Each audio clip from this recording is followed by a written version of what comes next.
Now, I done heard some stories. Oh, I done heard some stories. Y'all see the title. We are back on the Grunge channel. The secret parties billionaires don't want you to know about. I know Jamie Foxx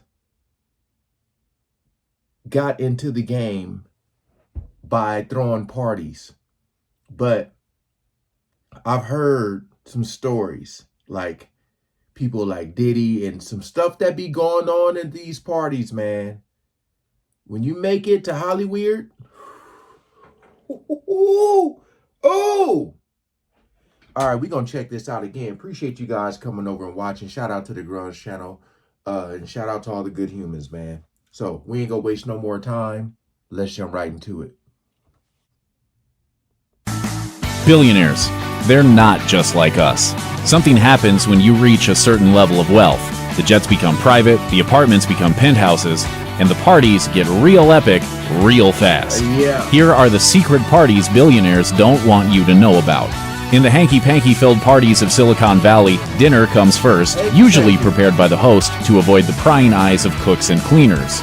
Social media is strictly forbidden for obvious reasons. What they just said right there. What they just said right there is key. They don't even want nobody there cooking because they feel like someone's going to be snitching on what's going on, if you know what I mean. Right? I'm trying to tell y'all. I know a lot of y'all know, but for those who don't. In the hanky-panky filled parties of Silicon Valley, dinner comes first, usually prepared by the host to avoid the prying eyes of cooks and cleaners. Social media is strictly forbidden for obvious reasons. Then the drugs come out. MDMA seems to be the top choice, although it's far from the only offering. The guests break off into groups of 2, 3, or more, usually for cuddle puddles, a cute way to describe a gang of groping millionaires and billionaires. From there, things get really freaky. The mostly male bigwigs of Silicon Valley have these drug-fueled love parties on the regular, bringing in a bevy of young women from anywhere they can get their hands on them. And get their hands on them they do, often with their wives and girlfriends right beside them. These men tend to be the wealthy tycoons behind some of the biggest brands in the world. As Emily Chang, author of the book Brotopia, describes it, they like to treat these parties as extensions of their world-changing professional philosophies by overturning traditions in their private lives. In the end, that means a boatload of hookups in private mansions, estates, and yachts the world over. You won't find a lot of Carvel ice cream cake at a billionaire's birthday party. Even Jay-Z and Beyonce dropped $200,000 on their daughter Blue Ivy's first birthday. Businessman Ronald Perlman likes to celebrate his on a 188-foot yacht in the warm waters of St. Bart's, often flying in famous folks like Barry Manilow to sing him happy birthday. Retail tycoon Philip Green once surprised 100 of his friends with a last-minute trip to the Maldives for his 55th. And that's nothing compared to Joe Low, the Malaysian billionaire who turned his 31st birthday into the biggest bash Las Vegas had ever seen, even though no one was quite sure who he was. Low built what looked like an aircraft hangar on a vacant plot of land and then filled it up with some of the world's biggest stars. Leonardo DiCaprio, Kanye West, and Kim Kardashian were there, along with a Ferris wheel, carousel, circus trampoline, and cigar lounge. Jamie Foxx hosted with performances by Britney Spears, Q-Tip, and Chris Brown. To end the night, a giant fireworks show exploded over the Nevada desert. Henry Nicholas, the founder of the tech company Broadcom, turned a warehouse in California into a never-ending adult fantasy room. The personal pleasure pad was reportedly stocked to the brim with cocaine, meth, and ecstasy, along with cutting-edge technology, making it the ultimate spot to hang with his friends and an endless rotation of ladies of the night. And when that wasn't good enough, Nicholas allegedly hired a construction team to covertly connect the place to his home through underground passageways. This shouldn't come as a shock to the folks who know anything about him. He used to secretly spike his colleagues' drinks with ecstasy, and he once smoked so much marijuana on his private plane that the pilot was forced to put on an oxygen mask. Unfortunately, at least for Nicholas, it all came tumbling down when he was arrested for his Caligula-esque lifestyle, along with a laundry list of securities fraud. He was acquitted of all charges, but his rap sheet still isn't a great look for him. The Cannes Film Festival is a lot of things, from a glamorous party to an over-the-top trade convention. Hollywood heavyweights cut deals and schmooze with their favorite movie stars. But for the working girls who fly in, it's a bit of a goldmine.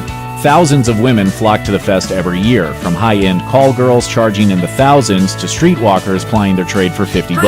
But find the right John and you can hit it big. Some of the women have been reportedly known to make $40,000 a night. According to a Lebanese businessman who described the scene to The Hollywood Reporter, there are about 30 or 40 luxury yachts in the bay during the festival each year. Each boat is filled with about 10 women plus drugs and alcohol. And apparently, this has all been going on for the past 60 years. The 2012 Kappa Beta Phi dinner, a secret gathering of Wall Street royalty, began with the address, "Good evening, exalted high council, former grand swipes in waiting, fellow Wall Street Kappas, and worthless neophytes." The dinner was designed as an ultra-exclusive financial community fraternity at the dawn of the Great Depression. Kevin Roose, author of the book Young Money, described it as a sort of one-percenters friars club. It's a chance for some of the richest men in the world to shut the doors and let loose. It may be the only place you can see literal billionaires perform sexist and homophobic skits and sing lame song parodies about how rich they are. As Roose put it, here were executives who had strong ideas about politics, society, and the work of their colleagues, but who would never have the courage to voice those opinions in a public setting. That's why I stay away. I'm trying to tell you, man, all these people are tied into each other. And everybody out there voting and doing this and doing that, I'm trying to tell you, man, they don't care about us. They don't. They don't give a damn about us.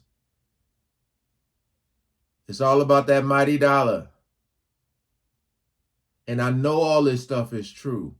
I know it. Because some people, they escape it and then they tell about it. And then they go missing. Snuck into the 2012 festivities, and when he was discovered, none other than Wilbur Ross acted as a one-man bouncer and dragged him out. The black tie dinner isn't for prying eyes. It sounds like something Occupy Wall Street would invent if they wanted people to hate bankers even more. Burning Man may be full of trust fund kids and millionaires, but it's always gone out of its way to shun showy signs of its own wealth. Not so for Further Future, the offshoot festival designed for and by the uber wealthy. If you've always wanted to be a burner but also have access to top-notch lavender lattes, this is the spot for you. Its website lists unabashed luxury as one of its primary goals, and its guests won't be disappointed. Beyond the VIP fencing sit Airstreams and lunar palaces going for thousands of dollars per night, often fully staffed with personal valets and private chefs. If that's not good enough, Nobu offers $250 a seat dinners, or you can just take part in something called a smudging aura cleansing. Saline and vitamin transfusions are available, and there's a beer and foie gras torsion tasting. Dressed in the steampunk futurism style that's the official aesthetic of the festival, entrepreneurs and tech billionaires mingle, cutting deals between wellness panels. So let the burners eat cake. This is where the powerful come to play. As Mel Brooks once said, "It's good to be the king." in Saudi Arabia, it's good to be one of the kingdom's 10,000 princes, flush with cash and a lack of concern for their family's oppressive rules. Why else would a deeply religious theocracy look the other way as its royal class hosts decadent parties, breaking every law in the books? One Saudi prince named Faisal is a second-tier cadet prince, which is about as far from the throne as you can get, but he still enjoys all the perks and privileges of princehood. His epic 2009 Halloween party, whose details were revealed in a leaked diplomatic cable, is still the talk of the town. Alcohol was plentiful at the party's bar, despite being prohibited by Saudi law and custom. There were also plenty of working girls among the guests, which is allegedly not uncommon at such parties. A guest list determined who made it inside the exclusive affair. The scene resembled a nightclub with alcohol, dancing, a DJ at the turntables, and guests in costume. It's a good thing Saudi Arabia just lifted its ban on female drivers, so that next time Prince Faisal can invite even more single ladies. According to a spokesperson for Bohemian Grove, the mysterious annual retreat of political power players in Northern California, the club is nothing more than a chance to share a passion for the outdoors, music, and theater. But then again, this is where the early planning for the Manhattan Project took place, so it might not be all fresh air and camp songs. No outsiders really know for certain what this place really is, but when former President Bill Clinton was asked about it, he said, "That's where all those rich Republicans go up and stand naked against redwood trees, right?" Spy magazine reporter Philip Weiss managed to sneak into Bohemian Grove back in 1989 and then reported on the handful of rules he encountered. Basically, they were don't do business, don't pee on the trees, and always be drunk. Only the last rule was strictly enforced, though. Inside the campgrounds, he found powerful men making powerful decisions over copious amounts of alcohol. In one notable bit of Bohemian Grove history, in the summer of 1968, Ronald Reagan reportedly agreed not to primary Richard Nixon as the two mingled there. At the 2018 President Club charity dinner at London's Dorchester Hotel, host Johnny Gold declared, "Welcome to the most un-PC event of the year." That may actually be an understatement. Supposedly a fundraiser for a variety of English charities, the real purpose of this men's-only gathering seems to be a bit more nefarious. British power players from the worlds of finance, politics, and business gather every year to throw their money around, imbibe, and leer at the scantily clad hostesses.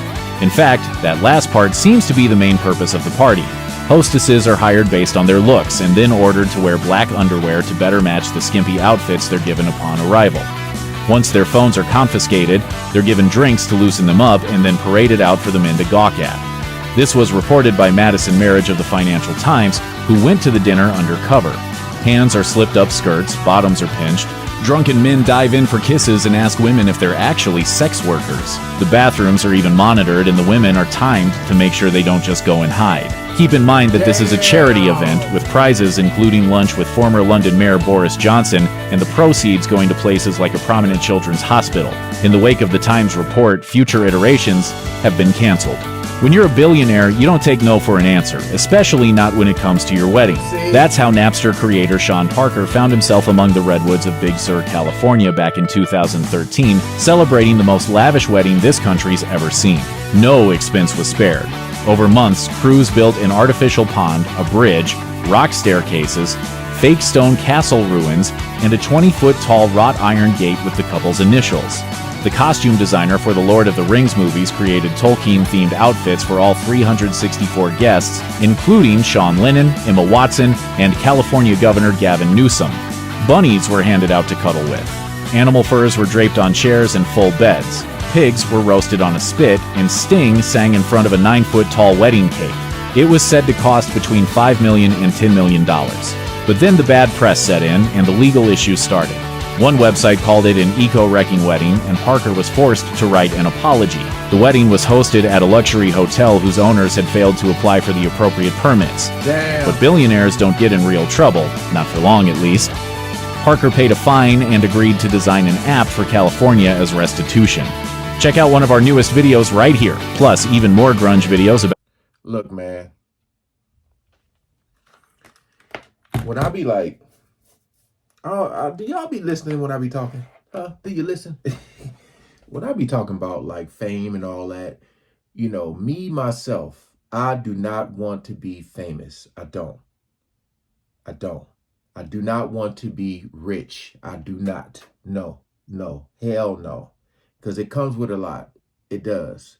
I just want to be able to take care of my household. That's all I need. I don't need all the extra.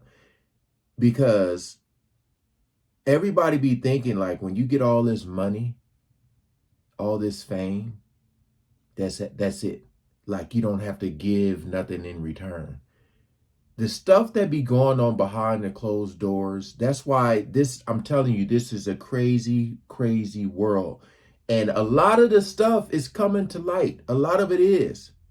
You know, you're starting to see a lot of people getting caught because the thing is, it's a lot of people out there who are tired of it. They're tired of the lifestyle. And they're tired of doing things to maintain that lifestyle. And when they're done, when they're finished, and when they're exhausted, they come out and speak. And a lot of times people, first thing they do is call them crazy. Or they'll, you know, shut them down, this and this, that and that. And people will start to not believe them. Things they might have done in the past will get released. And then people are looking at them like, yeah. So I'm telling you, man, it's a lot of stuff that goes on. A lot. These rich and famous people, man, they don't care about nobody. You know, I'm telling you, the stuff that they do, especially the politicians, especially them, they are at the top. Oh, all of them. Every single one you can think of. But shout out to the Grunge channel, man. It was a lot of stuff in here I've heard about, but ooh, it was a lot I didn't. Appreciate you guys coming over. Comment below on what y'all think about all this. Do you think it's just fake, phony, for fun? Hell no. All this shit's real. All of it.